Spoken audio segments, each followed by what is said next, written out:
ความจริง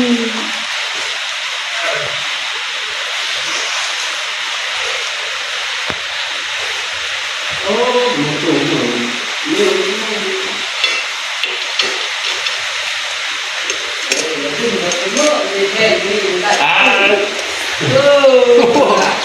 นี่ลงหน้ามันเนี่ยหน้าก็เลือกด้วยเพื่อนว่าเลือกก็มันติดเลยข้าวเนี่ยเพื่อนที่เลยเรื่อง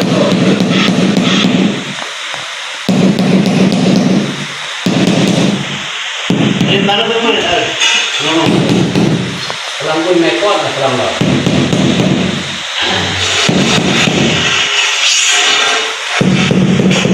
ada ya cok lah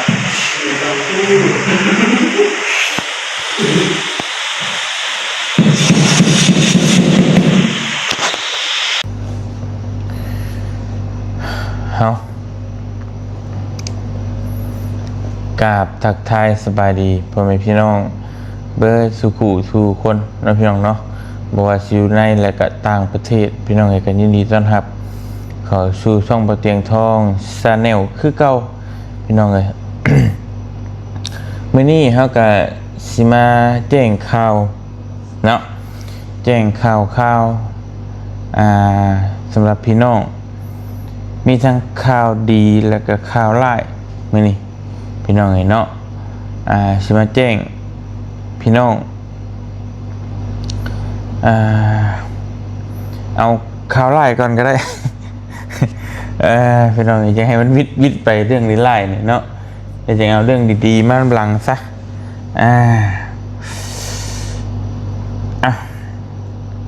พี่น้อง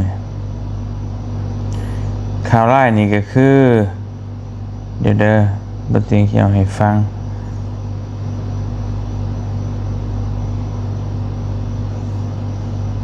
อาจารย์ปอนพี่น้องเลย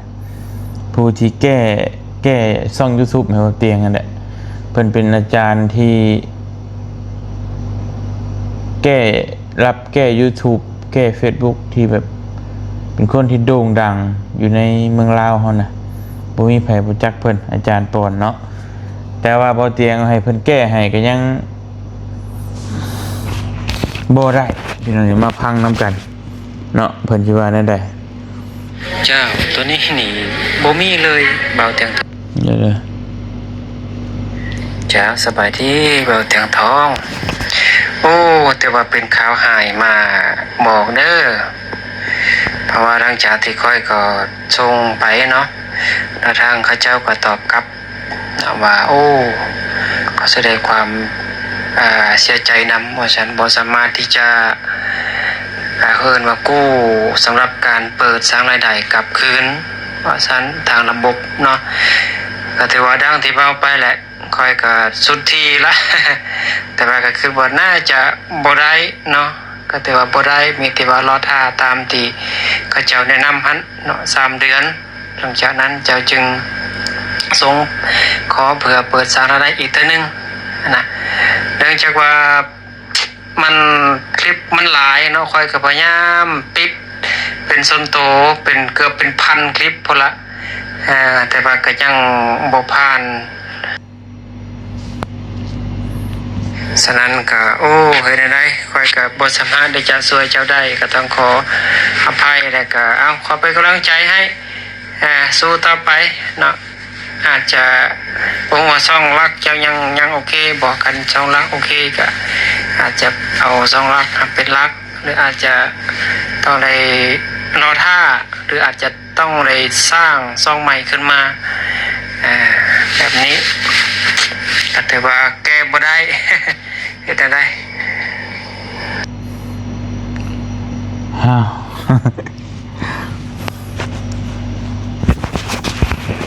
อันนี้ข่าวไล่สุดๆพี่น้องเนาะ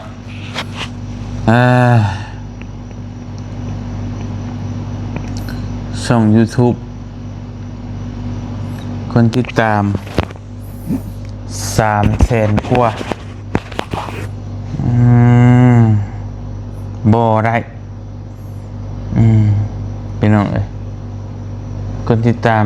300,000 กว่าบ่ได้เนาะ369,419 คนปิดโฆษณาสมบูรณ์แบบคือหลายคนเป็นนะตัวนี้ก็ได้พี่น้องบางคนอาจจะยังบ่เข้าใจว่า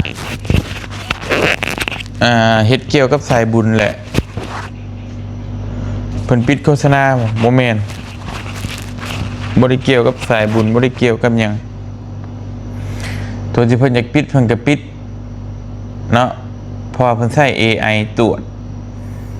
พี่น้องเอ้ยคือ ยกตัวอย่างก็ช่องหลายๆช่องพี่น้องเห็นดังอย่างเช่นที่ว่าแจ็คเปโพเนาะอยู่ทางฝั่งไทยก็แต่ก่อนเพิ่นก็โดนปิดพี่น้องคือบ่ได้เฮ็ดเกี่ยวกับสายบุญเฮ็ดหยังเฮ็ดเกี่ยวกับสายห้าสายหยังไปเนาะคนติดตามเป็นโทรทัศน์ก็ปิดสิ่งที่ปิดนี่คือมันต้องมีความผิดอยู่ในนั้นเนาะซึ่งความผิดนั่นก็เฮาบ่สามารถยืนยันได้ว่า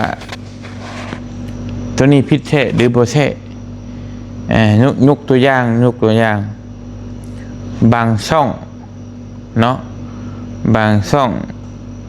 ไปชายเด็กน้อยหาบน้ำแล้วก็เฮ็ดอีหยังต่างๆนะก็บ่เป็นหยังเนาะจับผ้าจับมีดตัดไม้พันพื้นบ่เป็นหยังและช่องเบาลีถือผ้าคือกันผ้ามีดนะคือเสียมไปขุดกบขุดเขียดนะขุดในทงหน้านะก็บ่ได้มีความหุนเฮงหยังก็แค่ขุดขี้ดินตักสำนักก็ผิดนะพี่น้อยเนาะและช่องบ่จันไปจับหยังจับสัตว์ไปปล่อยนั่นก็ผิดบางคนก็จับคือกันสัตว์ก็บ่ผิดนะเนาะแล้วจะคิดว่าจังไดช่องพ่อใหญ่แม็กก็ว่าเตียงได้คุยกับเราเมื่อนั้นก็แล้วก็ว่าจับตูนบ่หิวคอน่ะก็ผิดอยู่คลิปนั่นน่ะนะแต่ว่ามันแค่เตือนคือมันบ่ถึงการปิดโฆษณาเนาะแต่วันนี้ช่องสายบุญเฮาน่ะส่วนหลายมักถ่ายเด็กน้อยกับผู้เฒ่าเพราะว่ามันเป็นสิ่งที่ว่าเฮาอยากซอยอยู่แล้วเด็กน้อยกับผู้เฒ่าบางเทื่อกับเด็กน้อยหาบน้ำหรือว่าเด็กน้อยแบกของนู่นนี่นั่นเพิ่นอาจจะตีใช่ว่าเฮานี่ใช้แรงงานเด็กบ่รู้ว่าจังไดแต่ว่าความเป็นจริงฮะมันบ่แม่นเฮาไปใส่เขานะคือเขาเฮ็ดกิจวัตรประจำวันของเขาอยู่แล้วแต่ว่าเฮาก็แค่ไปถ่ายทำให้พี่น้องเบิ่งซื่อๆแต่ว่าคน YouTube น่าจะตีใช่ว่าเฮาไปใส่แรงงานเด็กบ่รู้ว่าจังไดเนาะมันก็ตีได้หลายแบบแล้วเขาก็บอกเฮาว่าตัวใดผิดตัวใดบ่ผิดนั่นนะพี่น้องเนาะเขามีแต่ว่าช่องเจ้าละเมิดเกี่ยวกับเด็กเขาบอกประมาณนี้เนาะก็ซึ่งก็ปิดไปเลยและเป็นลายพร้อมตอนนี้ลายแห้งพี่น้องนี่พี่น้องเห็นนะในคลิปมันจักไผจักยาเป็นเบิดในทีมงานนี่ก็โดนลายคนแต่ว่าเขาสิปิดประมาณอาทิตย์หนึ่งบางคน2 อาทิตย์จังกลับมาได้แต่ของบ่เตียงนี่ปิดประมาณ3 เดือนจังกลับมาได้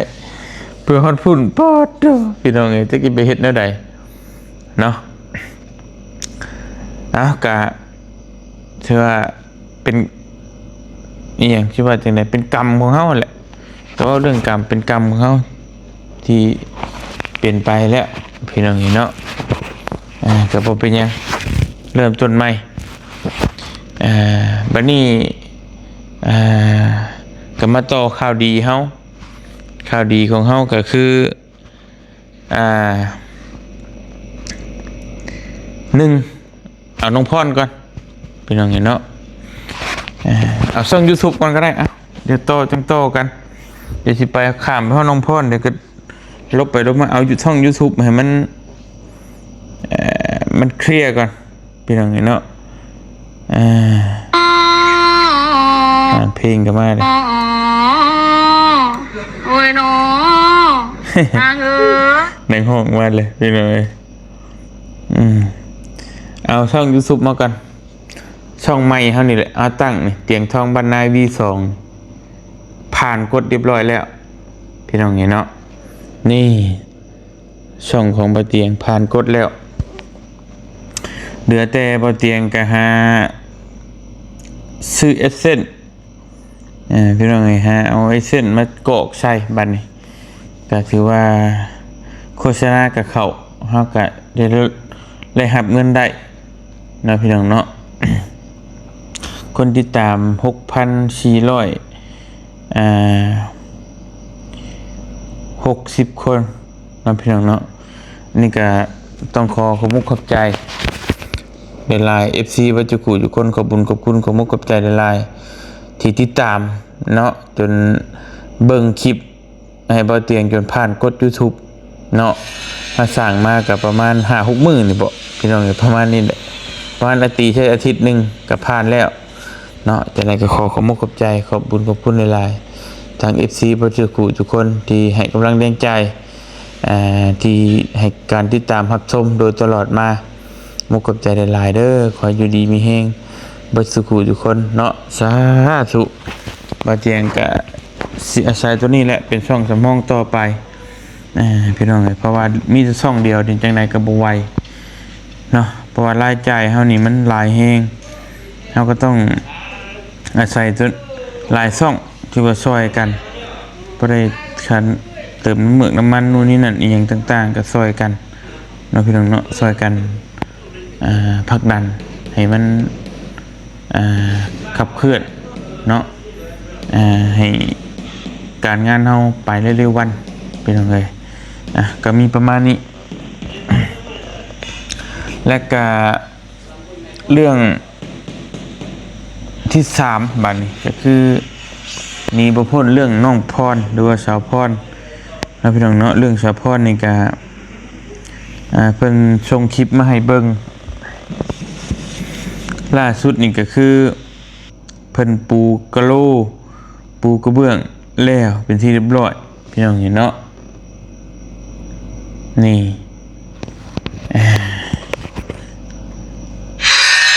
แล้วก็ส่งคลิปมาให้เบิ่งพร้อม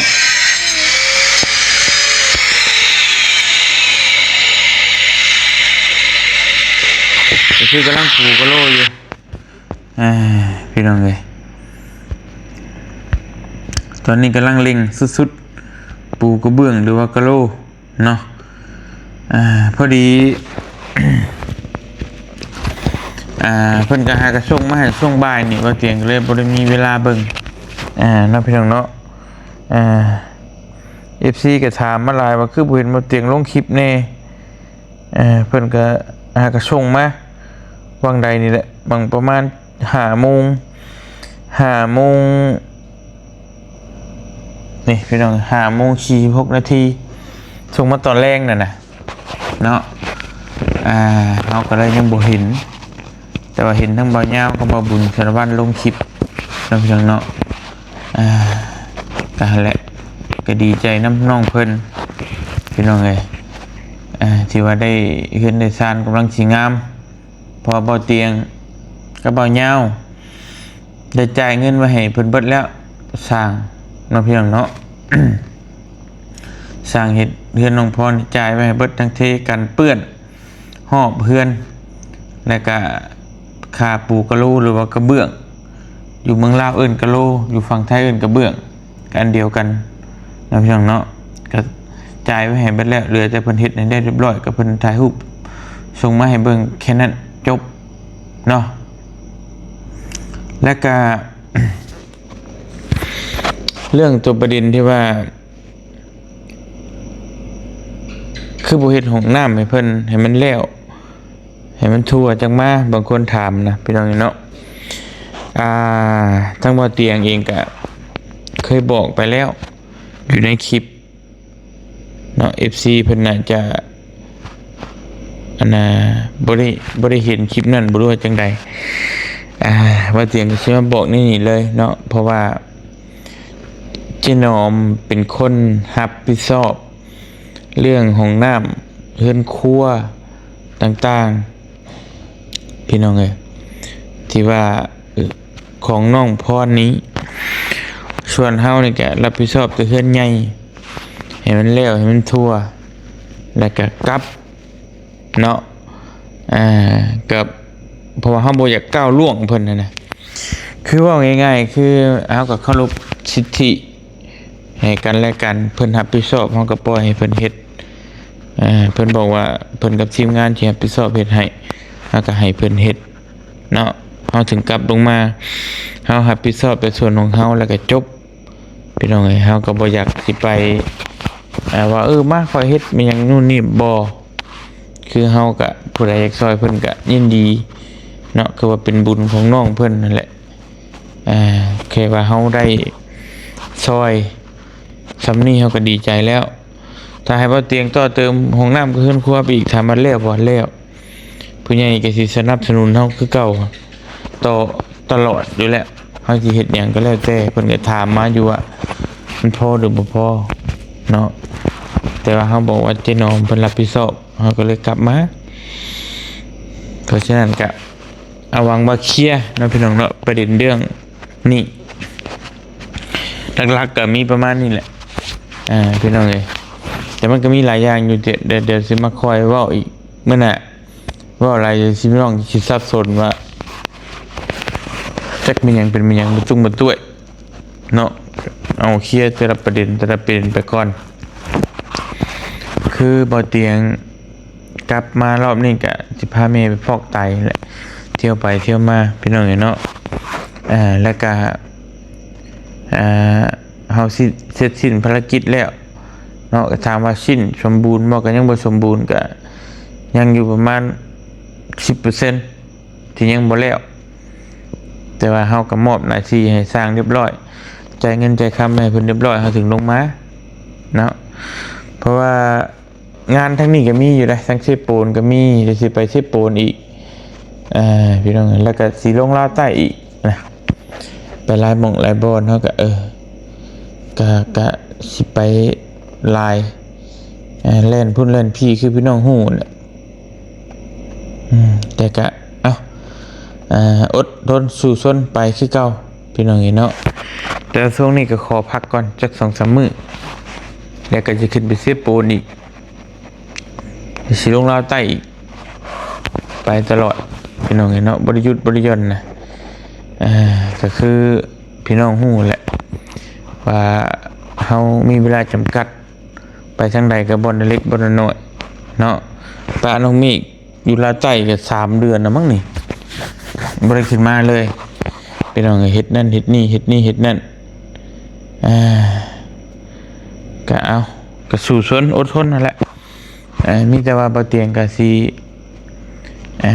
อยู่พี่สัก 2-3 มื้อแล้วก็สิไปเที่ยวปูนก็เที่ยวไปเที่ยวมาเพราะช่วงนี้ก็เปลี่ยนให้น้องชายไปเที่ยวนี่พาครอบครัวลงไปลาวใต้เนาะแล้วก็ทางบ่เตียงเองก็พาแม่ไปพอกไตก็เปลี่ยนน้องนั่นแหละพี่น้องเปลี่ยนไปเปลี่ยนมาเวลาบ่เตียงอยู่พอดีไปบ่เรียกบ่รีอยู่บ่เตียงไปนะเปลี่ยนกันเนาะเพราะว่าพี่น้องเขามี2 คนสำนี้พี่น้องก็มื้อนี้ก็มีทั้งข่าวร้ายและข่าวดีก็คือบ่เตียงว่าแหละมีทั้งเสียใจและก็ดีใจเสียใจก็คือช่องเตียงช่องบ้านนานี่บ่ได้เนาะบ่ได้แล้วแต่ไหนก็บ่ได้ต้องรอ3 เดือนแล้วจะแก้ไขใหม่อีกก็บ่ฮู้ว่าสิได้ 100% หรือบ่แล้วก็เฮาตั้งช่องสำรองเพิ่มแล้วพี่น้องเนาะแล้วก็ประเด็นที่2ก็คือบ่เตียงได้ตั้งช่องใหม่สำเร็จแล้วเรียบร้อยผ่านกฎแล้วเรียบร้อยพี่น้องเนาะก็คือช่องเตียงทองบ้านนา V2 เป็นยังไงก็คือสำเร็จผ่านพ้นไปได้ด้วยดีนะตอนนี้บ่เตียงเองก็ดีมุกดีใจได้หลาย พี่น้องจังได๋ก็ขอขอบคุณขอบมุกขอบใจอีกครั้งเนาะที่พี่น้องให้การติดตามแล้วก็ให้การสนับสนุนเบิ่งชมคลิปตลอดมาพี่น้องเอ้ยมุกขอบใจหลายๆเด้อในความโชคร้ายก็ยังมีความโชคดีที่ว่าพี่น้องเบิ่งคลิปแล้วก็ติดตามเนาะตลอดมาแล้วก็บ่ข้ามโฆษณาเบิ่งให้ตลอดมุกขอบใจหลายๆให้อยู่ดีมีแฮงบ่สุขุสุคนให้ร่ำให้รวยให้โชคให้มานเดินทางไปทางใดก็ตลอดปลอดภัยเด้อพี่น้องเด้อสาธุมุกขอบใจหลายๆเนาะไปสำหรับมื้อนี้บ่เตียงขอตัวไปรับไปนอนพักผ่อนก่อนมื้ออื่นตื่นมาเจอกันเดี๋ยวลุยงานต่อพี่น้องเอ้ยจังไดก็ขอมุกขอบใจให้อยู่ดีมีแฮงบุญคำน้ำสู้บุญคำน้ำทรงตลอดปีและตลอดไปเนาะบ่ว่าจะธุรกิจการงานใดๆก็ขอเจริญรุ่งเรืองเนาะพี่น้องเบิดสุขุทุกคนสาธุบ๊ายบาย